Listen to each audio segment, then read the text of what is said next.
예. 과락은 면했다 이렇게 말씀하십니다.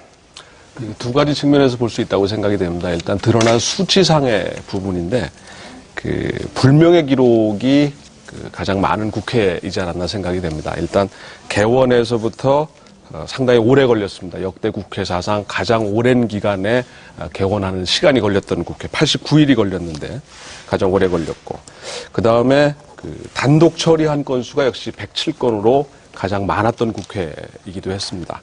그다음에 직권상정 아까 언급하셨는데 직권상정도 이게 통계마다 조금씩 다른데 97건, 99건 해서 역시 역대 최다를 기록을 했습니다.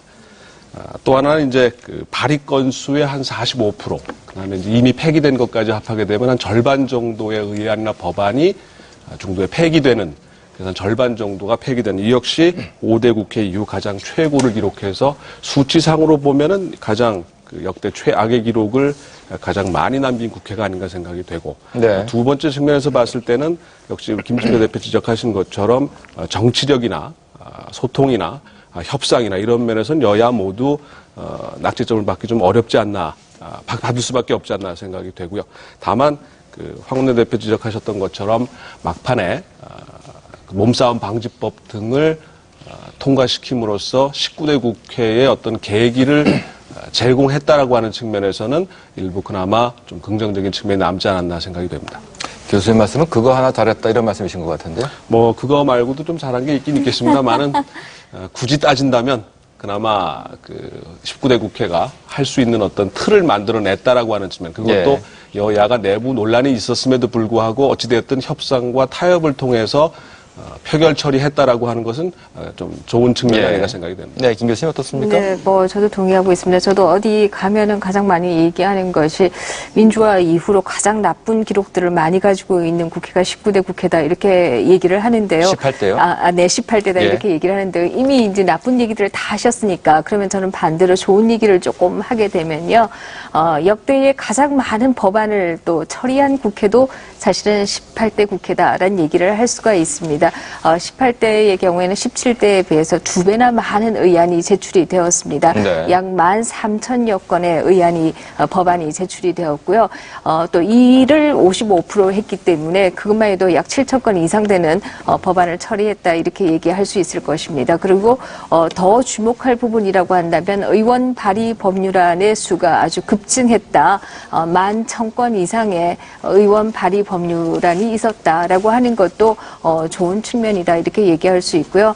또 하나 이제 특히 주목해서 볼 부분 중에 하나가 그동안에 우리 국회가 통북부다 이런 얘기를 들으면서 많이 했던 부분이 이 행정부가 내놓은 법안들을 그냥 그대로 처리하는 경우들이 대부분이었는데, 통과시키는 부분이 대부분이었는데, 이번에는 어찌됐든 통계상으로는 한 40% 정도만 원안이 처리되고 나머지는 그래도 수정하는 형태를 거쳤다라고 하는 차원에 있어서 본다라고 한다면 양적으로는 분명히 성장한 국회였다 이렇게 얘기할 수 있습니다.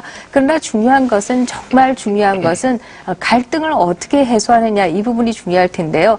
이 부분을 본다라고 한다면 결국 앞에서 말씀하신 것처럼 갈등 해소의 차원에 있어서는 굉장히 잼뱅이였다 이렇게 볼 수 있을 것이고요. 특히 이제 역대 어떤 국회보다도 가장 그야말로 남북한 폭력이 등장한 국회였다라고 하는 것도 또 부끄러운 부분이었다 이렇게 얘기할 수 있을 겁니다. 잼뱅이라고 말씀하셨나요?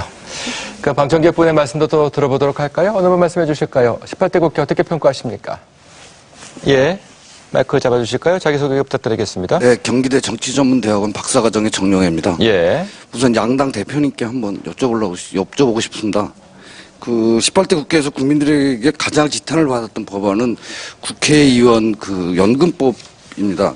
이 법이 국회의원 단 하루만 했어도 비리로 구속된 의원직을 상실했다 하더라도 65세만 되면 130만 원의 연금을 받을 수 있는 법인데요.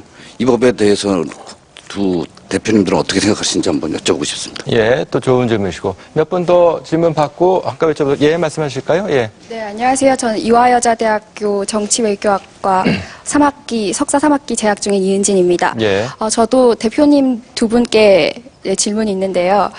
5월 2일자로 사실상 본회의가 끝을 보고 더 이상 이제 회의가 없을 거라고 예상을 하고 있는데, 그럼에도 불구하고 5월 세비를 받으시는 것이 과연 정당한